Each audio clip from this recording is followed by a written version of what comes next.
你身边有没有那样一个人，收入不算少，穿着却很普通？你从没见他炫耀过什么名牌、豪车、热门投资项目，他都不怎么提。聚餐的时候，别人在争论哪只股票更好，他只是安静的夹菜。你以为他不懂理财，或者运气不好，但几年过去，你发现他反而越来越从容。失业没吓倒他，波动没让他失眠。朋友圈里有人晒新包，有人晒旅程，他却连一张下午茶的照片都很少发。你会觉得他有点不像这个时代的人，甚至有点落伍。但回头再看，他的生活并不是真的匮乏，他不缺钱，也不缺选择，他只是不把生活摊开给人看。这种人的钱看起来不多，他们的生活甚至有点穷，但那种穷不是狼狈，更像刻意留白。今天我想陪你拆开这个现象，我想解释一个反直觉的真相。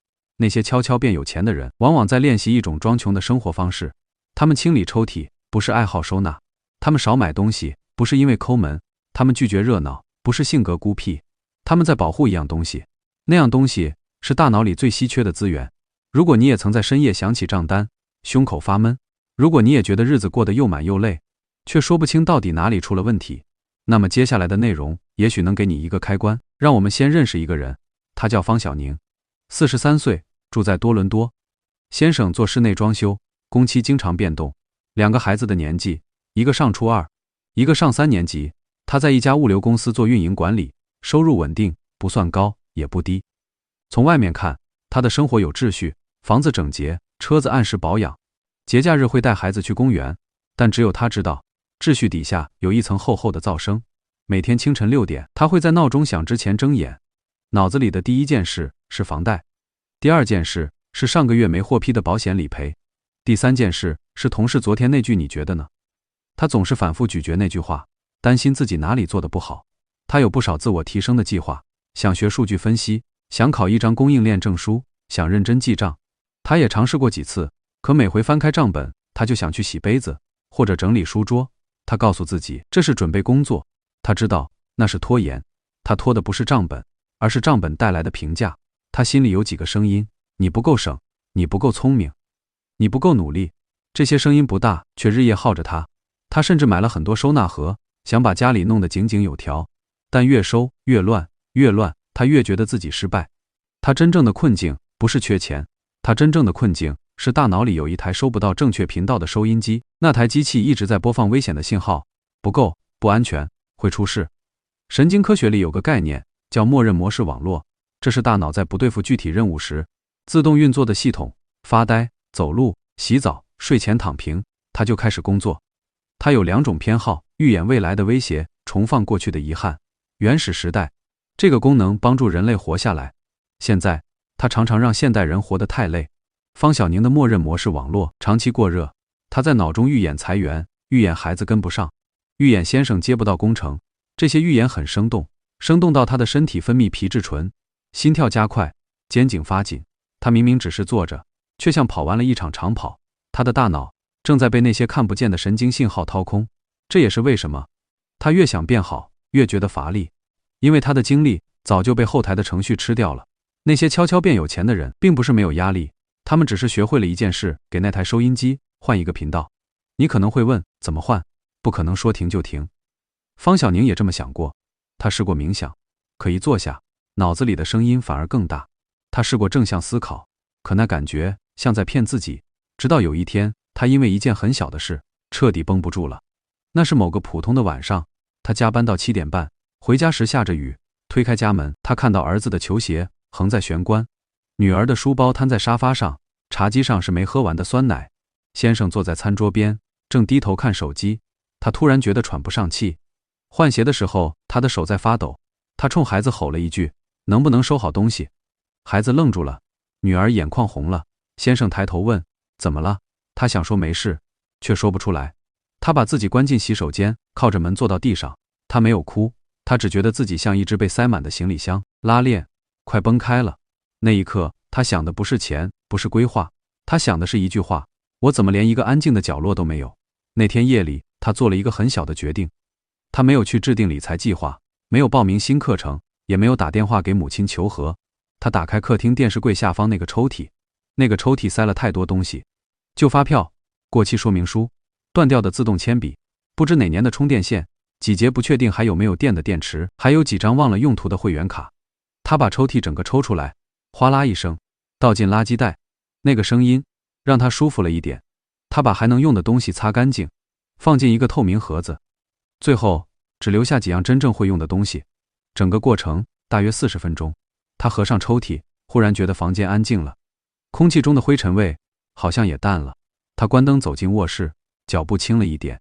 那一晚他睡得很沉，不是因为解决了所有问题，而是因为大脑终于被一个具体的动作打断了。清理抽屉为什么有用？因为它不是收纳，而是一种信号。它在告诉大脑，乱是可以被整理的，问题是可以被处理的。大脑的默认模式网络会被具体的感官动作打断。你的眼睛看到空，你的手摸到干净，你的身体记住了控制感。这种控制感比任何口号都有效。我们都以为财富来自不断收获，但大脑更像一座花园，你一直在种花、施肥、浇水，却从不除杂草。杂草会抢养分，会遮光，最后连你精心种的花都活不好。那些悄悄变有钱的人未必懂得神经科学，但他们凭直觉做对了一件事，在播种之前先整理土壤。他们知道匮乏感不是因为真的没有，匮乏感是因为大脑被太多无关紧要的噪声塞满，没有空间去接收信号的微光。当抽屉被清空，光线就照得进来；当噪声被调小，直觉和机会就会浮现。这不是玄学，这是注意力经济学。你的注意力是你唯一稀缺的资源。你把注意力花在焦虑账单上，就看不见新的可能；你把注意力花在猜测同事上，就懒得提升自己；你把注意力花在懊悔过去上，就没办法执行今天的行动。那些悄悄变有钱的人，不过是比你早一步看穿了这一点。他们穿简单的衣服，不是买不起，他们只是不需要用牌子来确认自己的价值。他们开旧车，不是丢面子，那只是一个工具，从机场到公司，能到就行。他们拒绝无效社交，也不是孤僻，他们只是不想让大脑的默认模式网络去消化别人的情绪残渣。让我们再看另一个人，他叫许泽安，52岁，住在悉尼。他在一家医疗设备公司做区域销售总监，太太是中学教师，女儿已经上了大学。在朋友眼里，他是人生的赢家，房子大，车子新，孩子省心。但许泽安知道自己快撑不住了。他每天5点45分醒来，第一件事是查邮件。他午休时一边吃饭，一边回语音。他晚上临睡前还要把明天的会议在脑子里过一遍。他很少对太太发脾气，但常常感到一种说不出的空。他买过不少东西，相机、名表、机械键盘，他们只在到货那天让他高兴了几个小时，然后就变成柜子里的重物。许泽安的困境和方小宁相反，方小宁是匮乏感，它是一种过剩。他的生活像一只塞得太满的衣柜，每次想拿一件衣服，就有另一件掉下来。事业越成功，压迫感越重。他的投资组合不小，但数字已经不能让他兴奋。他经常挂在嘴边的话是我没事，就是有点累。那个累不是睡一觉能解决的，那是一种灵魂层面的超载。他背了太多不属于自己的责任，也扛了太多以为是必须的期望。许泽安的转折发生在一个上午，他在办公室开会时，突然一阵眩晕，接着人事不省。他醒来时躺在医院的病床上，医生说不是中风，也不是心脏病，是长期压力累积导致自律神经失调。他盯着天花板，突然觉得荒谬。这20年，他就像一只拼命奔跑的仓鼠，跑得越快，轮子转得越快。可停下来看，他始终在原地。他拥有中产生活能给的选项，却失去了感受选项的能力。出院以后，他没有立刻辞职，那太冲动了。他做了一件更具体的事，他把那件事叫低配实验。规则很简单，第一个，1个月内不买非消耗品，衣服、鞋子、小家电都不买。第二个，每天只在固定时间处理一次工作邮件，他选在上午10点到11点，其他时间除非紧急情况不打开邮箱。第三个，周末至少留1个上午完全不看屏幕。这个实验比他管销售团队还难。头1周他浑身不自在，他总觉得错过了重要消息，手会不由自主地伸向手机，像一种戒断反应。到了第2周，变化出现了。因为没有总看手机，他发现窗外那棵枫树正在变红。因为不再频繁购物，他重新读起书架上的旧书。因为集中处理邮件，他的效率反而更高。被打断少了，大脑能进入更深的专注。1个月后，最让他意外的不是省了多少钱，而是他发现自在不是来自拥有更多，而是来自留下空间。衣柜空一些，他早上选衣服的时间从10分钟变成30秒，那些省下来的时间变成了情绪上的余裕。他的投资组合没有因为他不再频繁看盘而崩溃，反而因为少了几分冲动操作，避开了一些波动。这里有个心理学概念叫自我调节损耗，简单说，人的意志力、决策力、情绪控制力像一杯水，每做一个决定，每抵抗一次诱惑，每压下一回情绪，都要从这杯水里舀走一勺。许泽安从前的日子就是一只不断舀水的手，穿什么，吃什么，怎么回复那封语气微妙的邮件，要不要参加那个无聊的聚会，怎么安抚不开心的客户。一天还没到中午，杯子就见了底，所以他累，所以他容易不耐烦，所以生活失去质感。低配实验本质上是在给大脑节能减碳，它减少了无谓的选择，关掉了多余的资讯，把被切碎的意志力重新聚拢，留给真正重要的事。这也是为什么断舍离不是收纳术，而是大脑的重启程序。你丢掉一件不再心动的衣服，大脑就少了一个需要维护的物件；你拒绝一场无效的聚会，大脑就少了一段需要分析的人际信号；你关闭一条购物推送，大脑就少了一个引发比较的刺激源。那些悄悄变有钱的人，不是天生克制，他们只是找到了这条更省力的路。他们明白，财富不只是账户里的数字，财富也是注意力能够安放的空间。现在，我想邀请你回想一下，你上一次感到真正的平静是什么时候？不是看剧后的放空，也不是喝酒后的麻木，而是大脑彻底安静下来，没有待办事项盘旋，没有未读消息悬着。你记得那种感觉吗？再看看你身边，你的书桌，你的床头柜台，你的手机相册，是让你充电，还是让你耗电？如果你感到一种隐约的窒息感，那不是你的错。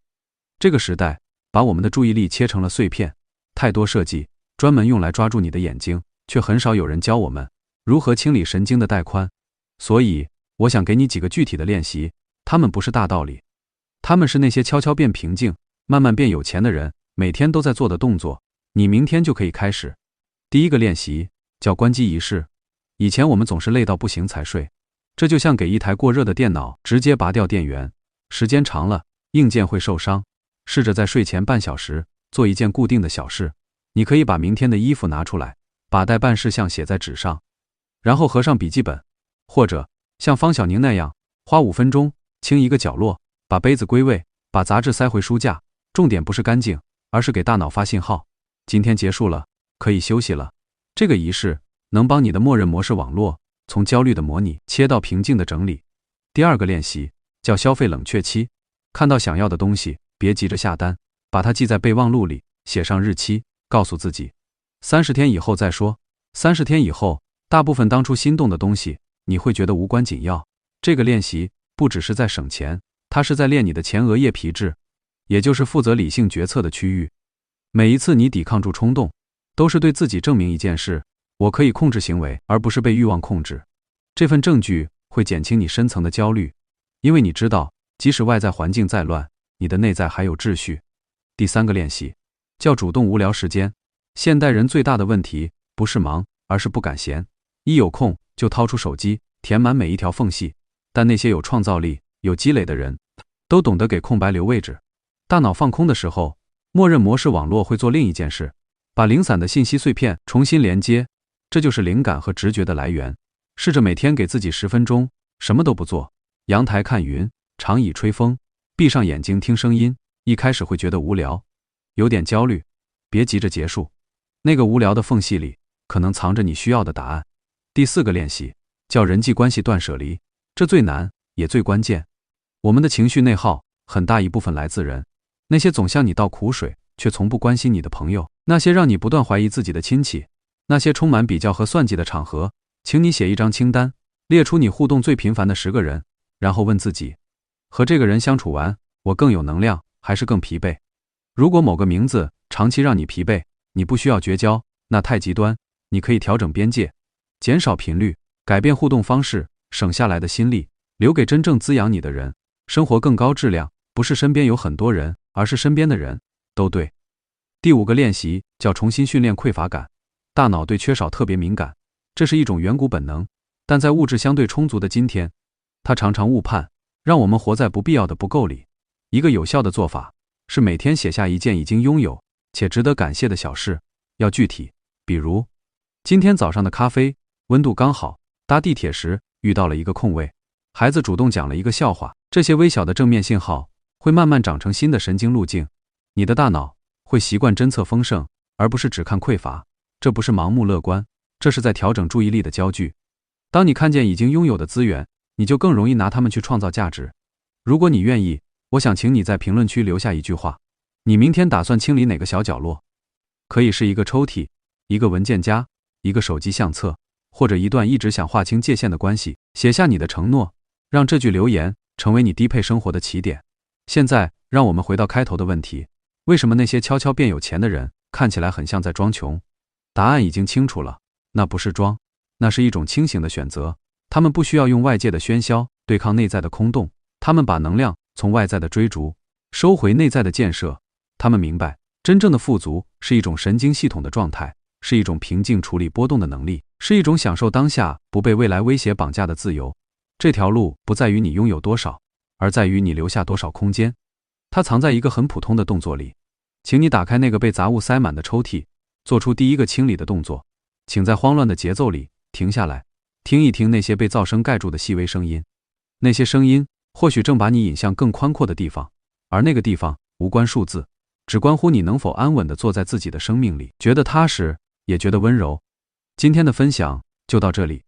记得，你不需要一次改变所有的事，你只需要清理那个你每天都会看见，却一直忍受的小小角落。如果你准备好了，就从那里开始。